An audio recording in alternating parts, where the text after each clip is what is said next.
श्री राम के जीवन में माता सीता का स्थान किसी रहस्य से कम नहीं है। कौन थी वो दिव्य कन्या जिसने धरती पर असुरों के संहार के लिए अवतरण लिया था? क्यों उसका नाम छुपा दिया गया? क्या ये किसी राजनीतिक षड्यंत्र का हिस्सा था, या फिर समाज उस सत्य को स्वीकार करने को तैयार ही नहीं था? आज हम उस पर्दे को हटाने जा रहे हैं जिसके नीचे दफन है त्रेता युग का सबसे बड़ा रहस्य, राम की वह पत्नी जिसे इतिहास भूल गया। और इस रहस्य की शुरुआत होती है एक ऐसी स्त्री से जो न सिर्फ राम के हृदय के बेहद करीब थी, बल्कि उनके जीवन की सबसे छुपी हुई सच्चाई भी है। दर्शक बंधु, यह एक ऐसा गूढ़ रहस्य है जो शायद ही आपको पता होगा, लेकिन आज की इस कथा के माध्यम से हम इस रहस्य को जानेंगे। ये कथा है रामायण काल की। तो मित्रों, भगवान विष्णु जब भी किसी अवतार में धरती पर उतरते हैं तो जरूरत के हिसाब से देवी लक्ष्मी भी अवतार लेती है। विष्णु के दशावतारों में परशुराम अवतार तक देवी लक्ष्मी को किसी अवतार में उतरने की जरूरत नहीं पड़ी। राम के अवतार के दौरान उन्होंने सीता के रूप में जन्म लिया, और कृष्ण के अवतार के दौरान वे रुक्मिणी थी, और बाद में जब वे श्रीनिवास के रूप में प्रकट हुए तो वे पद्मावती बन गईं। इसलिए जब भी लक्ष्मी के अवतार की जरूरत पड़ी वे वहां प्रकट हुई। लक्ष्मी ने सीता का अवतार लिया और राम को रावण के मारने में भगवान विष्णु की मदद की। त्रेता युग में भगवान विष्णु ने रावण के वध के लिए मनुष्य रूप धारण किया। वे मनुष्य रूप में अयोध्या के राजा दशरथ और कौशल्या के पुत्र श्रीराम बनकर पृथ्वी पर आए। उनका जन्म माता कौशल्या के गर्भ से हुआ था। वहीं माता लक्ष्मी उनकी मदद के लिए सीता जी के रूप में पृथ्वी पर आई थी। लेकिन उनका जन्म किसी माँ के गर्भ से नहीं हुआ था, जबकि उनका प्रकाट्य धरती से हुआ था। खेत में हल चलाते समय राजा जनक को सीता जी धरती से मिली थी। ऐसा क्यों? आइए जानते हैं इसके बारे में। भगवान राम के जन्म के बाद देवों को समझ में आया कि उन्होंने इतना अच्छा मनुष्य धरती पर भेज दिया जो अपने पिता के एक प्रण को पूरा करने के लिए सिंहासन छोड़ दे रहा है। वह व्यक्ति इतने दूर समुद्र के पार कैसे दूसरे के राज्य पर हमला करेगा? तब माता लक्ष्मी जी सभी देवों की मदद के लिए आए। लक्ष्मी जी बोली कि कोई बात नहीं, असुरों का मारने के लिए विष्णु जी को साधारण मनुष्य के रूप में जन्म लेना है, लेकिन उसके आसपास तो मदद हो सकती है, तो मैं जाती हूँ। इस पर देवों ने उनको बताया कि नहीं नहीं, आप किसी मानव के गर्भ से पैदा होंगी तो रावण, जिसने मेघनाथ के जीवन को सुरक्षित और अच्छा बनाने के लिए सभी ग्रहों को अपने नियंत्रण में कर रखा है, तो वह जब चाहेगा वो ग्रहों की स्थिति को बदलकर आपकी बुद्धि को भ्रष्ट कर देगा। ग्रह उसके आदेशों पर गति करते हैं, इससे गड़बड़ हो जाएगा और वह आपको नियंत्रित कर लेगा। इस पर लक्ष्मी जी ने कहा कि यदि गर्भ से पैदा होंगी तो वह नियंत्रित कर लेगा, तो मैं धरती से निकलूंगी। मेरी कोई जन्म तिथि और समय ही नहीं होगा तो कुंडली कैसे बनेगी?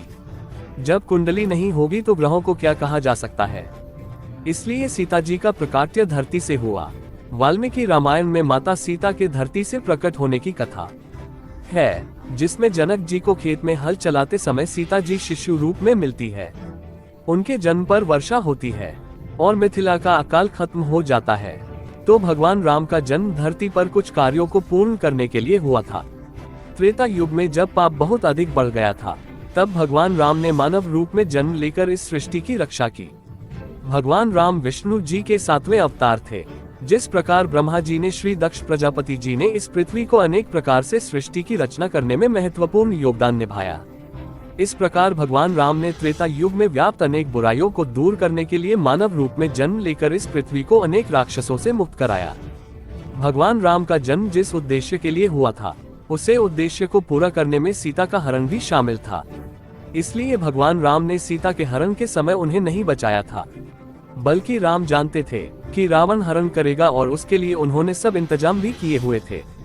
यह एक तरह से रावण के ऊपर मायाजाल था, जिसमें रावण फंस गया। तो शुरू करते हैं। राम जी को राज्याभिषेक की जगह 14 वर्षों का वनवास मिलता है, तो वे ये सुनकर अपने महल वापस आते हैं, जहां जनक नंदिनी वैदेही उनका इंतजार कर रही होती हैं। और जब राम वनवास की बात बताकर कहते हैं कि सीते, मैं जब वनवास चला जाऊं तो तुम माता कौशल्या की सेवा करना। इस पर जनक नंदिनी कहती हैं कि आप मुझे छोड़कर नहीं जा सकते, मैं आपके साथ जाऊं, ये मेरा धर्म है। केवल पत्नी ही पति के भाग्य का अनुसरण करती है, इसलिए आपको जो वनवास मिला है वो केवल आपके लिए आज्ञा नहीं बल्कि मेरे लिए भी आज्ञा है। इसलिए रघुनंदन, मैं आपके रास्ते के कांटों व कुश को कुचलती हुई आपके आगे आगे चलूंगी। मुझ में ऐसा कोई दोष नहीं है जिससे आप मुझे यहाँ त्याग दें। मैं जैसे पिता के घर में रहती थी वैसे ही वन में रहूंगी और तीनों लोकों के ऐश्वर्य को भी कुछ न समझती हुई सदा आपकी सेवा करूंगी। अन्यथा यदि आप नहीं ले गए तो मैं यहीं अपने प्राण त्याग दूंगी। राम जी ने अनुमति दे देते हैं। दर्शक बंधु, अभी कथा यहीं खत्म नहीं होती। अभी हम ये भी जानेंगे कि आखिर कौन थी जिसका रावण वन से हरण करके ले गया। तो दोस्तों, रामायण की कथा तो हम सभी ने सुनी है। मर्यादा पुरुषोत्तम श्री राम, माता सीता और उनका वनवास, रावण द्वारा सीता का हरण और फिर लंका पर आक्रमण कर राम द्वारा सीता को वापस लाना। लेकिन क्या आपने कभी सोचा है कि जिस स्त्री को रावण हर कर ले गया था वह असली सीता थी भी या नहीं? ये बात सुनकर शायद आपके मन में भी संदेह और जिज्ञासा दोनों उत्पन्न हो रहे होंगे। लेकिन प्राचीन ग्रंथों और उपरामायणों में एक रहस्यमयी कथा मिलती है जो इस प्रश्न का उत्तर कुछ अलग ही रूप में देती है। जब श्री राम वनवास पर गए तब माता सीता उनके साथ थी। वे एक तपस्विनी के समान जीवन जी रही थी। वन के मध्य में जहाँ एक और ऋषि मुनि तप में लीन थे, वहीं दूसरी ओर राक्षसों का आतंक था। रावण जो अपने अभिमान और बल पर इतराता था, सीता की सुंदरता और पुण्य तेज से मोहित हो गया। लेकिन उसे ध्यान नहीं था कि वह जिसे हरने जा रहा है वह स्वयं केवल एक मायावी स्वरूप है, छाया सीता है। ये कथा वाल्मीकि रामायण के अलावा अन्य ग्रंथों में वर्णित है। तो रामायण में एक नहीं बल्कि दो सीता थी, पहली असली और दूसरी माया की सीता। इसकी कथा के अनुसार एक बार लक्ष्मण जी जब कंदमूल फल लेने वन को गए हुए थे, तब प्रभु श्री राम ने माता सीता से कहा कि अब मैं नरलीला करूंगा और जब तक मैं राक्षसों का विनाश करूंगा तब तक आप अग्नि में निवास करें। ऐसा कहकर श्री राम ने माता सीता को अग्निदेव को सौंप दिया। इसके बाद असली सीता जी की जगह माया की सीता प्रकट हुई।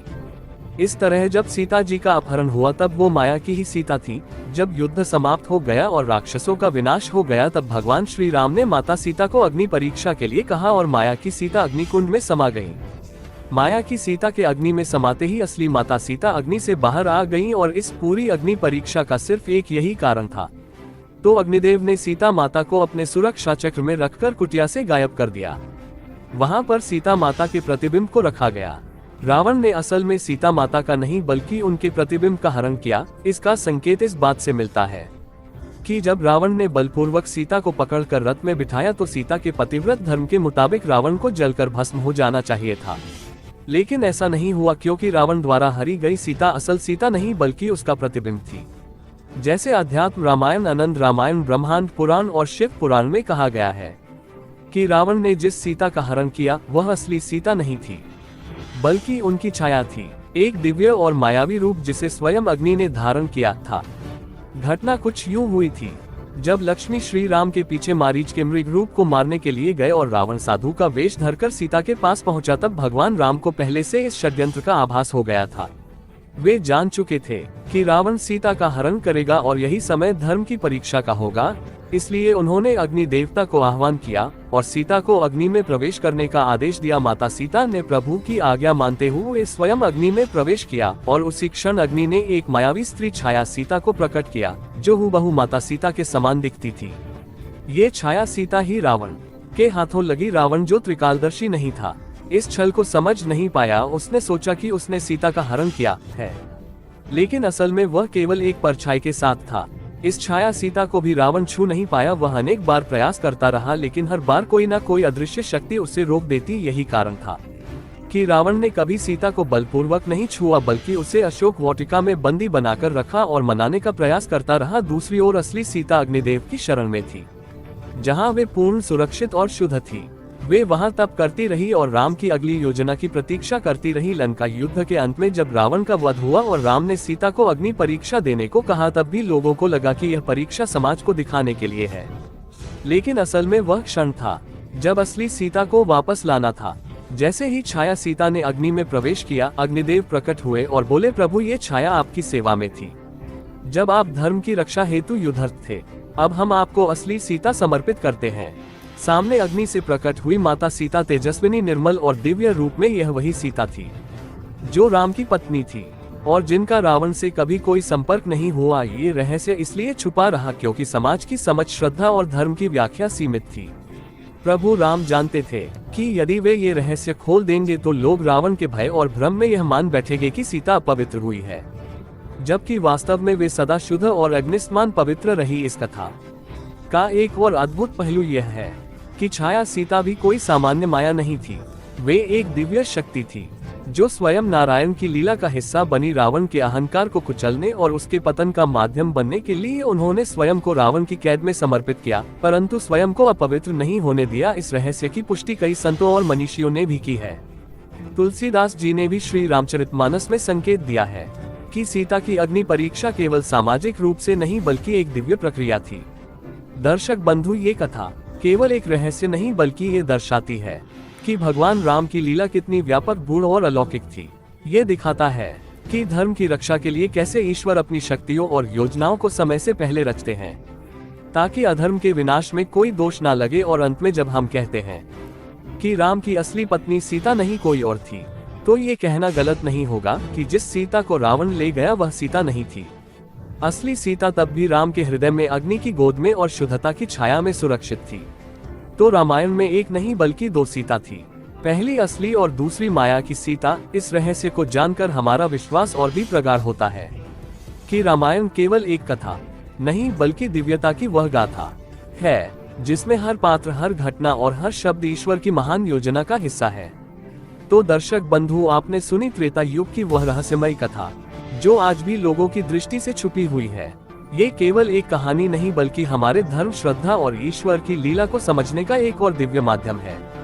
अगर आपको ये कथा ज्ञानवर्धक और हृदय को छूने वाली लगी हो तो इसे अधिक से अधिक लोगों तक पहुंचाएं ताकि हमारे पुराणों में छिपे इन अनसुने रहस्यों से हर कोई परिचित हो सके। और ऐसी ही अद्भुत, गूढ़ और भक्ति से ओतप्रोत कहानियां अगर आप लगातार सुनना चाहते हैं तो हमारे चैनल को अभी सब्सक्राइब करें। आपकी श्रद्धा और साथ ही हमें आगे बढ़ने की शक्ति देता है। जय श्री राम।